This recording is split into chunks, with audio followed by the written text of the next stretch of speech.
Yo, welcome to the show, College Football Talks. I'm your host, KennytheSC, and in today's episode we'll be breaking down the Georgia-Tennessee game, previewing the Georgia and Alabama game this weekend, discussing A&M taking down the Gators in College Station, and the shootout between Nick Saban and Lane Kiffin. And we will also be discussing how high-powered offenses are affecting the SEC and the rest of the nation. Jumping right into it, Georgia dominated Tennessee with a great second-half performance to end up getting the win in the game. Some key stat lines for Georgia was Bennett threw for 238 passing yards and 2 passing touchdowns. Georgia dominated the line of scrimmage the entire game, but Tennessee was able to get some big plays in the first half. One key play was that they recovered a fumble for a touchdown early in the game, and they also had 2 touchdown passes to Josh Palmer and a goal line stand at the end of the first half to go into the halftime with the lead. Coming out of halftime, Georgia just dominated Tennessee for the rest of the game.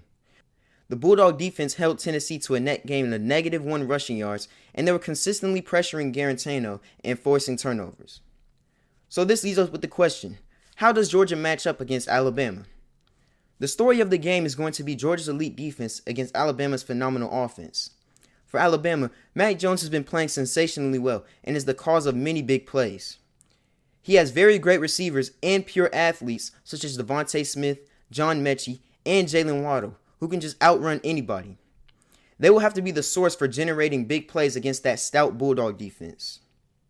Now for Georgia, I have no doubt that the Georgia defense is going to be able to stop Najee Harris and Alabama's run game, as they have been doing so well to opponents the entire season. It will be very interesting to see how they match up against the Alabama receivers and Mac Jones. Georgia will need to send blitzes and pressure Jones into making bad decisions and possibly forcing turnovers. With all of that being said, I predict that Alabama is going to go out and get the win, 38-27. Alabama has one of the best offenses in the country that has shown no signs of slowing down. I just do not think that the Bulldogs will be able to keep up with Mac Jones' passing ability and all of the playmakers that are on Alabama's offense.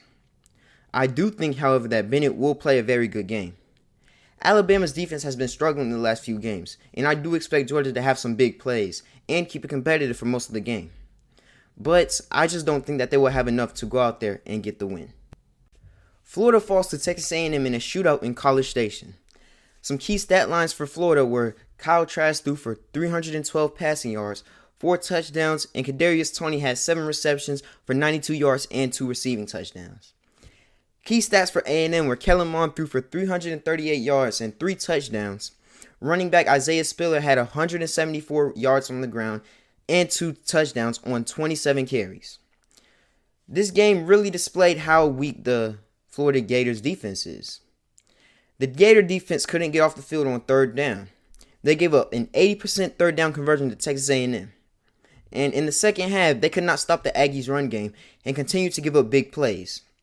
Malik Davis gave up a big fumble late in the fourth quarter, in which the Aggies went down and scored the game-winning field goal.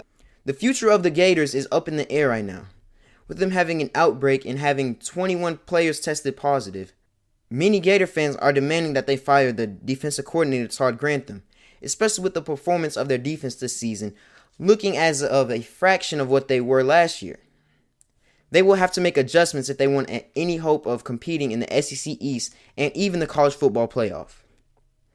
And another key takeaway from this game is we have to give our props to Jimbo Fisher.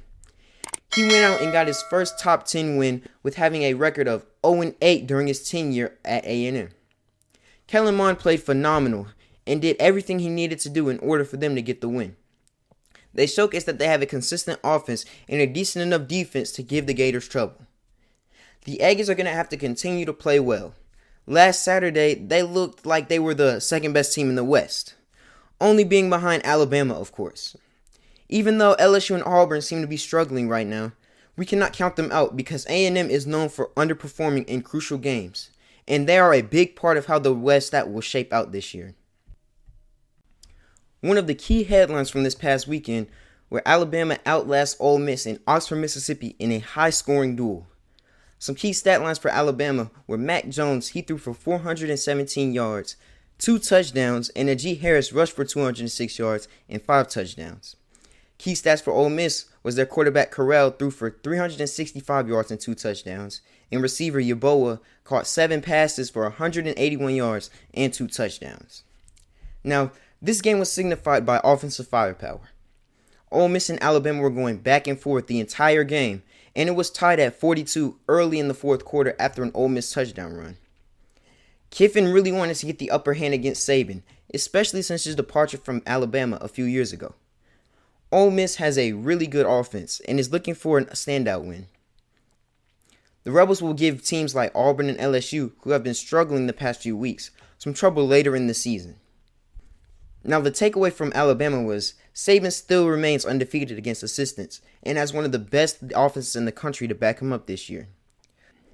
Though the Alabama defense has many question marks, they will continue to be tested this Saturday, especially against Georgia.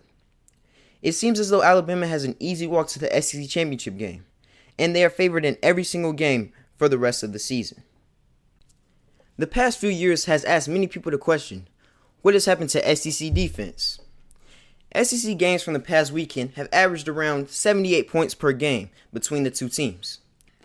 7 teams from the SEC scored at least 40 points, and 7 SEC defenses are ranked 49th or lower in total defense. These teams include Auburn at 49th, Missouri at 53rd, Vandy at 58th, Alabama at 65th, LSU at 71st, Florida at 72nd, and Ole Miss in dead last at 76th. The common theme with all of these teams is missed tackles, busted coverage, and giving up big plays.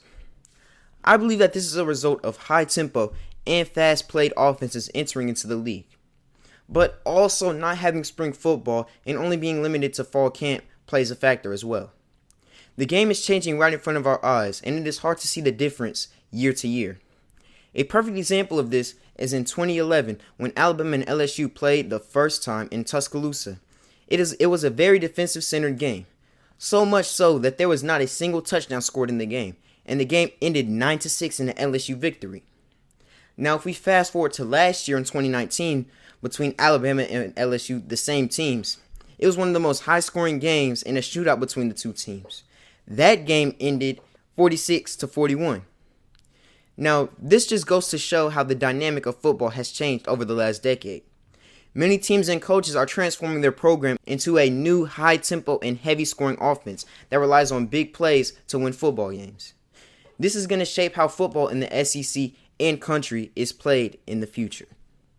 Well, thanks for watching. That's going to conclude today's video. Don't forget to leave a like, comment down below, and most importantly, subscribe. I will see y'all next time.